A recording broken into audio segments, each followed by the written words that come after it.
റവ കൊണ്ട് മിക്സിയിലൊന്ന് കറക്കി 5 മിനിറ്റ് കൊണ്ട് ചുട്ടെടുക്കാൻ പറ്റുന്ന ഒരു അടിപൊളി ടേസ്റ്റുള്ള റവ ദോശയുടെ റെസിപ്പിയാണ് ഷെയർ ചെയ്യുന്നത്. ഇത് കറിയൊന്നും ഇല്ലാതെ തന്നെ അങ്ങനെ കഴിക്കാനും അടിപൊളിയാണ്. വെൽക്കം ടു രുചി ലാബ്.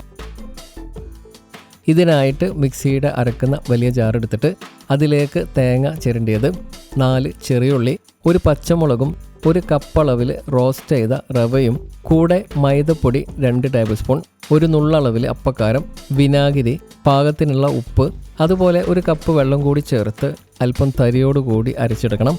ഇനി ഒരു പാൻ ചൂടാക്കി എണ്ണ ചേർത്ത് എണ്ണ നന്നായിട്ട് ചൂടായിട്ട് വരുമ്പം ഇതുപോലൊരു തവി വെച്ച് മാവ് പാനിലേക്ക് ഒഴിച്ചു കൊടുത്തിട്ട് തീ ലോ ഫ്ലെയിമിൽ വെച്ച് 2-3 മിനിറ്റ് സമയം അടച്ചു വേവിക്കുക.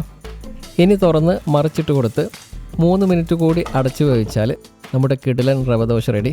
ഇതുപോലുള്ള ടേസ്റ്റി ആൻഡ് ഈസി റെസിപ്പികൾക്ക് വേണ്ടിയിട്ട് രുചി ലാബ് ചാനൽ സബ്സ്ക്രൈബ് ചെയ്യാം.